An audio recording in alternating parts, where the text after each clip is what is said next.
Do you try to manifest your desires into reality? Are you seemingly coming up short and not knowing why? I have the reasons why. These are 5 reasons why you're not manifesting properly. We're going to go into it. These 5 specific things you need to do in order to manifest correctly. These are from the studies of Rudolph Steiner of Rosicrucian from the 1800s. You need to know these manifestation techniques if you're going to manifest properly. So let's dive into it. So these are the 5 most important techniques in order to manifest your desires into reality. Number 1, understanding the energetic nature of thoughts. So what Rudolph Steiner basically says is thoughts aren't just fleeting ideas or mental images that come and go. No. Every single thought you think has energy behind it. And once you become aware of that, you have to guard your mind. Be careful of what thoughts you think. When you start thinking negative thoughts that are opposing what you're trying to manifest, become aware, observe it, and then shift it to a positive thought form. This practice alone, over time, will help rewire your brain, and it's gonna put out that positive energy from these positive thought forms and help you manifest your desired outcome. That's number 1.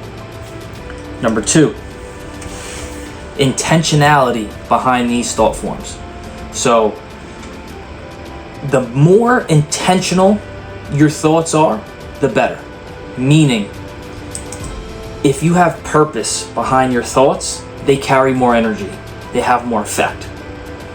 This basically means you're not just lollygagging, oh, boop, llamas, oh, boop, cute kittens. No, your house, car, relationship.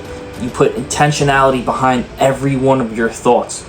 And this gives each one of them more and more power, more juice. So when they go out into the ether, they're like magnets. They start to draw and attract all of your desires to you. It's number 2. Number 3. This kind of goes back to number 1, which is the transformation of negative thoughts. You have to guard your mind and become the observer of your thoughts. If you're not observing what you're thinking about, you're pretty much going to be, I don't want to say a victim, but technically you're susceptible to your environment and the external reality that you don't want to be in. You're trying to manifest your reality from here into 3D reality. You can't be vulnerable to the external. You have to fortify your mind, and anytime you get a negative thought form, observe it, become aware, flip it positive. And then it's going to take a little bit of time to get used to that. It's going to feel a little weird too, but once you start doing that, once you get in the hang of doing that, it becomes more automatic. And next thing you know, anytime you get a negative thought, oh, what am I doing thinking about this? This doesn't help me. Think positive, and then you're good. It's number 3, transforming negative thought forms into positive ones. Because remember, every thought you think has power. It has energy. Negative or positive, they both have that energy and that power. So, gotta guard your mind.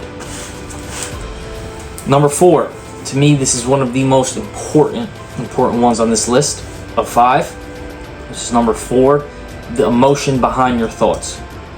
So what Rudolph Steiner basically teaches is the relationship between emotion and your thoughts. The emotions, like the intentionality, but I believe even stronger, add force and power to those thoughts. So when you're manifesting, you're doing visualization, you need to feel the emotion correlated with that thought. Now, it can be kind of difficult when you're broke, or you're not at the job you want, or you're not in the relationship you want, you're not in the life situation that you want. It can be difficult to feel the emotions of you with the multi-million-dollar job and perfect relationship and the beautiful car. It's hard for you to actually feel that because you're so far from that. So I get it, but you can work on it. You could practice it through visualization, and you will eventually be able to coax yourself into feeling those emotions. Because you not being able to feel those emotions of that desired reality is that separation of thought.